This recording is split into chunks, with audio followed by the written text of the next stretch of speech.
Hannah, I wanted to speak with you today about not just all of your journey, but you have come a long way in your life. You have rebuilt your life out of the ashes. And as a mum raising a child with a disability, you have actually gone on and created $1 million empire, your own business that is an incredible brand that you have built. You have amazing contacts. You continue to work all the time and you keep yourself fit, you keep yourself healthy, and your mindset just always seems to be strong and incredible. And then on top of that, you're an incredible friend to me and you speak into my life and you give words of encouragement just that are perfectly timed. And you always have time to pick up the phone, except when we play phone tag, because we do that a lot as well. But I think every girl in her 30s and 40s knows exactly what that's like. You just play phone tag until they pick up. But when we do talk, you fill my cup and hopefully I fill yours. Now, I just wanted to unpack today your mindset and how you have become such an overcomer throughout hardships in life to get to a place now where you dream big, you lean into opportunity, you back yourself with confidence. And from the outside, someone might look at that and think, oh, so great for Hannah. She's gorgeous and articulate and she has it all together and she's got a handsome husband and a beautiful family and, good for her. Good for her. You've done a lot of work to get to that point. I've seen part of that journey in the time that I've known you, and I would just love for you to unpack part of that for us today. How do you dream big when life throws difficult circumstances at you? How do you find new vision when life looks different than you thought it would? How do what is your strategy basically for dealing with these circumstances? Do you lie in that grief? Do you dust yourself off? How does that look from you from a practical perspective?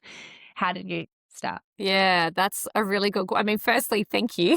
That was very Wordy. humbling, but thank you. I really appreciate it. And you've been there. I mean, you have been there when I have been in the trenches, and I've been in my darkest places. I will never forget. There was a horrific time in my life and I literally had nothing in me. And I remember coming over to your house when we lived as neighbours and not across the ditch from one another in separating countries. And I do remember that you just put me on the couch. You wouldn't let me do anything. And you made a cheese board. You gave me a glass of red wine. You put a fake fireplace on your TV because it was winter, which was like ultimate and had all the crackle sounds. You put a blanket over me and you said, don't move. And so I just, you've seen what I'd call the barefoot, ugly sort of season in my life. And you've been that real cheerleader. So you've been a voice of hope for me when I at times didn't have hope myself. But I think that has been one of the major keys of getting out of the dark. And that is looking into the future and knowing how to paint the future. I think we often can end up in a situation in life, and it doesn't matter what that looks like, if that is a marriage failing, if that is a health scare, if that is financially losing things, if that is a child with a diagnosis and all of a sudden your world has spun into chaos. I think for me, one of the greatest things that I have always done is closed my eyes and envisioned what the future can look like. And I guess, picture a blank canvas, and then I am the artist and I can start creating again. And I just Beautiful. think that there is so much power in dreaming, and I think there's so much power in hope, and I think there is so much power in intentionally creating a strong mindset. I Yeah. truly do. I think everything is choice, and the way that we respond to life is a choice. It is a choice.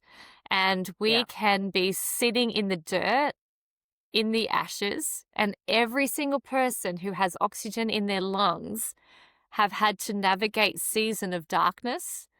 And it's in those times we get to make choices on what our future is going to look like. I love that. I love that so much. And so I love your illustration. You talked about painting, closing your eyes and painting a picture of how you want your outcome to look or how you want your life to look.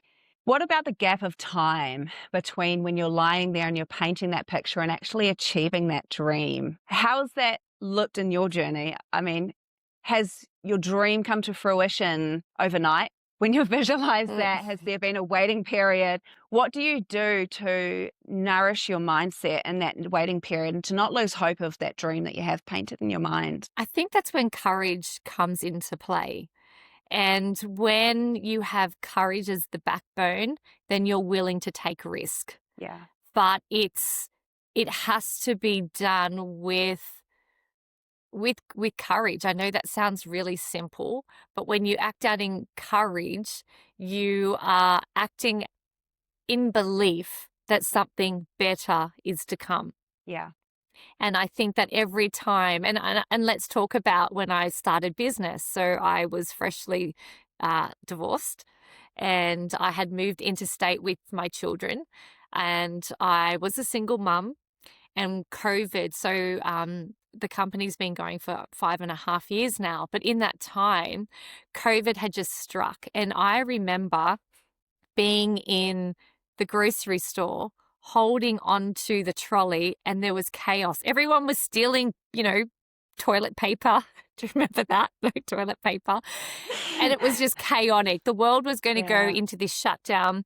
There was this pandemic that was, coming our way, and the world was about to end. It was just, Yeah. it was I had that crazy time. feeling. It had that feeling. Mm. And I just remember literally standing still by myself going, I got literally no one to turn to. I have a faith. I do. I do have a faith. So I've always uttering prayers in my mind. But I definitely remember just literally, it was one of those moments in my life where I could almost took a photo of the situation that was around me. Cut a long story short, I got some toilet paper and I took my toilet paper home, and I was called into the boardroom, and it was obviously virtual because COVID had struck and everybody was now stuck at home. And I had the CEO, I had the general manager, and I had the national sales manager in on the meeting. And I thought, oh, how lovely. They've come in just to do a welfare check on me. That's cute. So there I am. They're in a different state, so they were able to still meet in the same room. So it's those Okay. three gentlemen. Won't say middle-aged white men sitting in a boardroom, but if I was, that was the situation. And there I was in my little humble office, navigating long corporate hours because I had been headhunted by this particular company just a few months previously, and it was in a sales role. So I'm sitting there for my welfare check thinking how cute it was. And they're like, actually, we're taking away your full salary and we're putting you on commission only. Now, if I had been in the company for a certain amount of time, I would have had a build up of pipeline, and that would have been okay. I could have lived off the commission. But however, I had only just joined the company. I didn't have that time to be able to build up the commission. They were obviously needing to protect their asset. I get that from a commercial point of view. And then all of a sudden, I've literally got 40 grand sitting in the bank with 3 kids in Sydney, which is a very expensive place to live. I remember that night, I jumped off. I kept myself together barely in the meeting. I jumped off, and I remember putting the kids together that night, putting the kids to bed that night and walking downstairs. And I literally jumped up on my kitchen counter, put my hands in my face, and I just could not stop crying. Wow. And it was a really lonely time, Mm. and I had no one to talk to.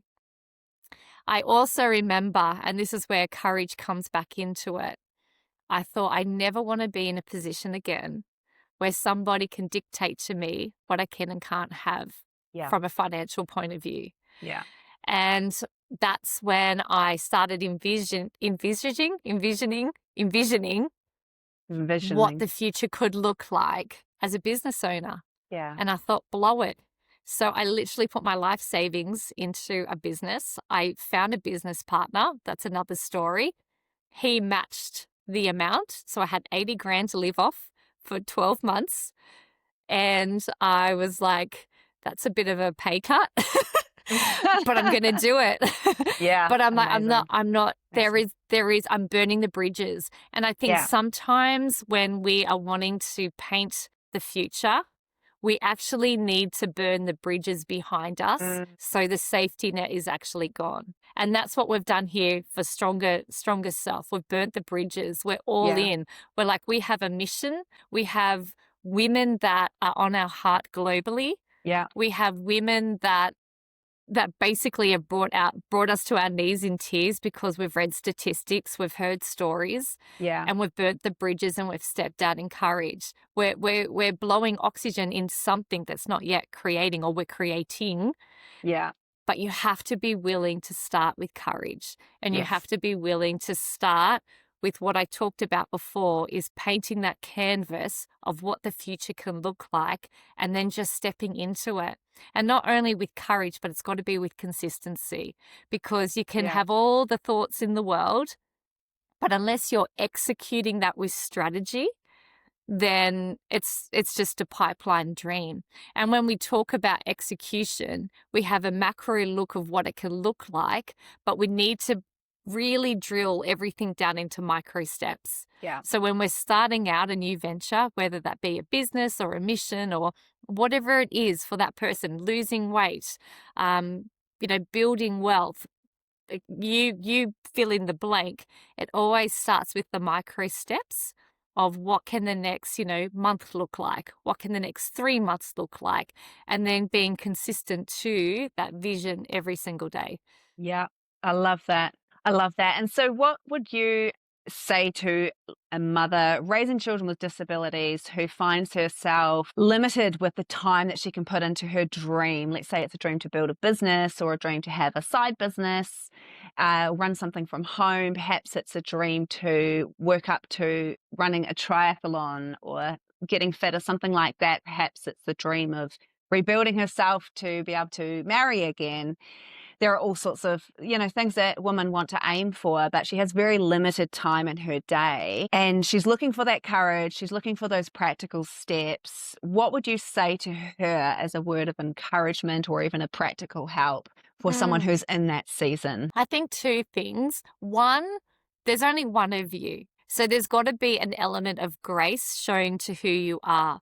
And that, what I mean by that is, often when we're raising children with, additional needs and we have medical appointments or speech therapy, OTs, we're navigating systems, like it can be a role within itself. Like I often look at the load I carry with my son and I'll say, this could be actually a full-time job in terms of the amount of output that you're putting in. Yeah. You're The answering admin, the questions, you're paperwork.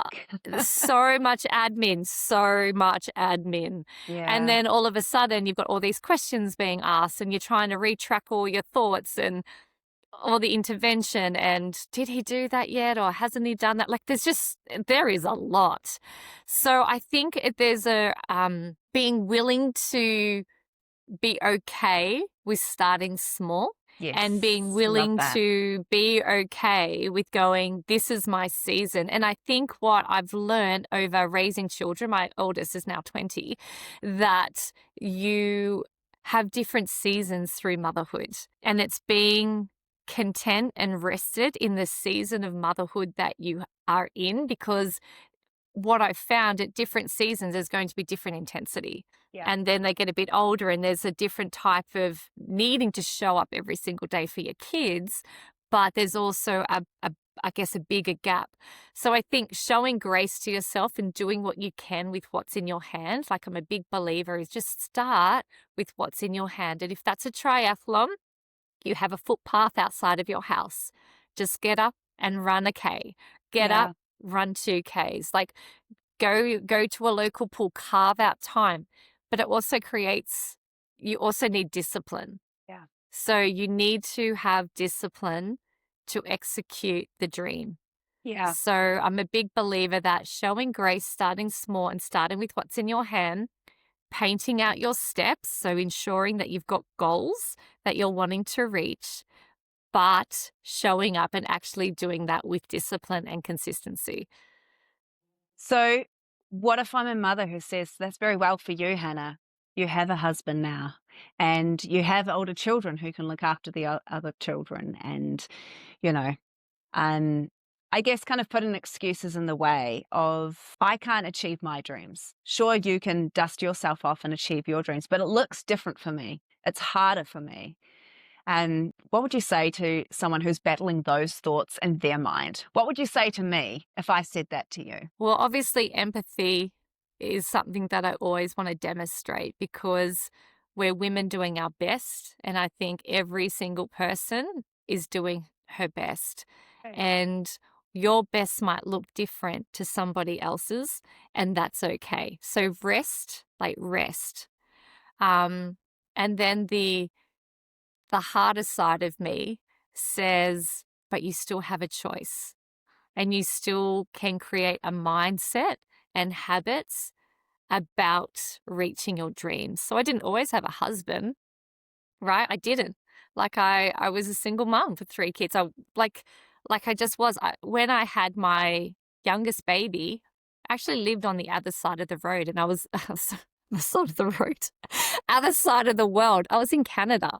Yeah. Wow. So when I had my third child, that was a season that I was navigating a diagnosis with my son. And that was a very big season and perhaps a story for another time. Yeah. But going through that grief and navigating that season was really tricky.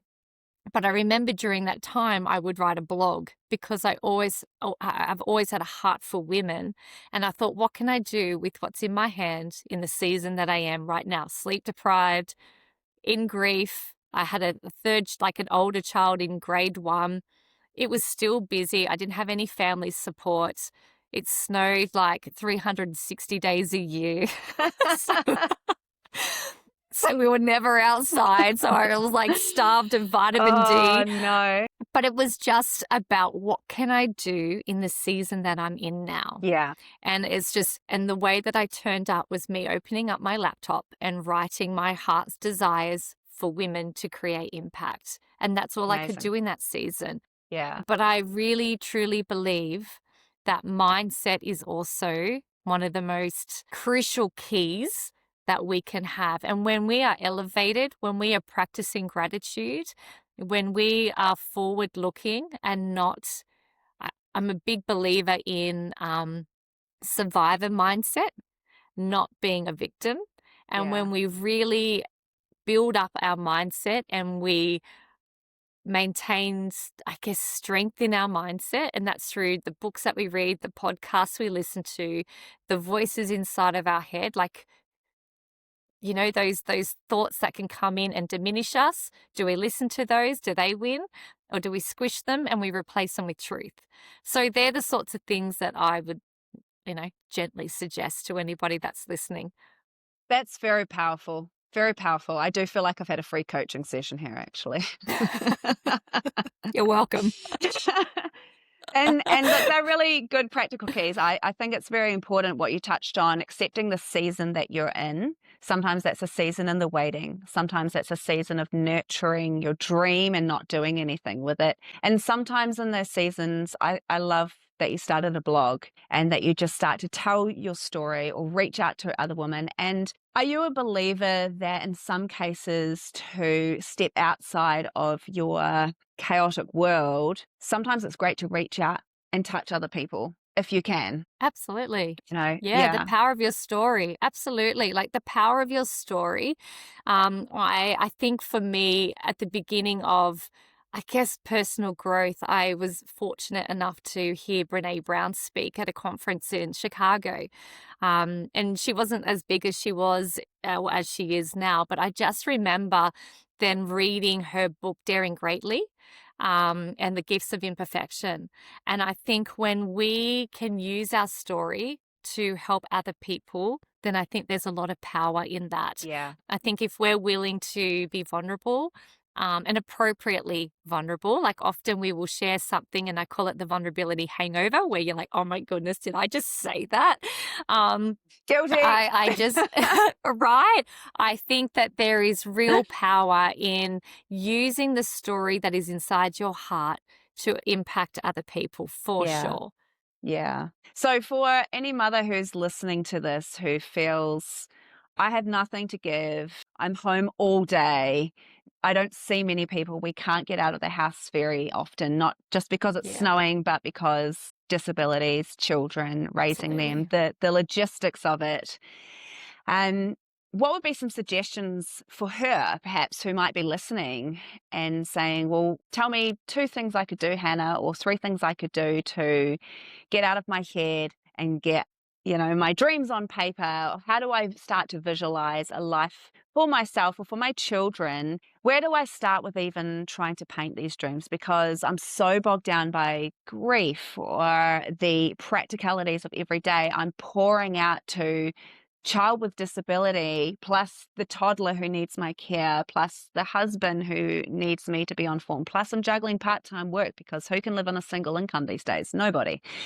A single household income, I should say. So for the mother who is just wanting to start with, where do I get started with even dreaming those dreams again and painting that picture in my mind? Do you have any practical suggestions for her who might be listening, who says, I just want to start with Yeah. step one, utilizing the season I'm in, but just starting to feel like I'm living and breathing again? What would you say to her? I think there's a lot of power in what you just said, because the days are long and the years are short. I remember somebody saying that to me when I had little ones at home, and I was in that day where you look at the clock and it's like, it's only 10:30 a.m. I've got to get these kids to like 6:30 like before I put them to bed. Like, what am I going to do? And there is those long days. And I remember, and I still do. I still do. It is sometimes easier to stay at home than to go out in public. Like it just, like getting out the door, even with a 17-year-old who has Fragile X, can be really hard. So I'm still in that season where jumping in the car, it's okay. I can do it during school hours, but on the weekends, I'm still that mum navigating. He's still in nappies. Like Yeah, he's not fully toilet trained. He's 17. So I'm still in that season. Um, I would also say that there are seasons where your family is your dream, I and love that's that. okay. I love that. You don't have to be always thinking, what's next for me Yeah. in terms of growing professionally, or how do I extend my dream now, or how do I start creating my dream now, whatever is hidden within your heart. Your dream is hidden in your heart for a purpose, Mm. but your dream will come to fruition when the season is right for you. And I think the more we try and push something to make it happen, that's the very time that it's actually going to, I guess, diminish, because you're forcing something. When I truly believe, and I did this for many years, my focus was my children and my husband and being inside the home. You've mentioned it to me earlier. You can't always put your children in daycare or childcare when they've got disability. Like, you cannot. And I was one of those mums that I just couldn't. The anxiety that it would bring to my little boy, it was just a no-go for me. Yeah. And so I had many years where my focus was just my family and resting in that and being okay with that, because the years will pass and the seasons will change, and the dream hidden within your heart will come to fruition, but you just have to be patient with the seasons that you're in.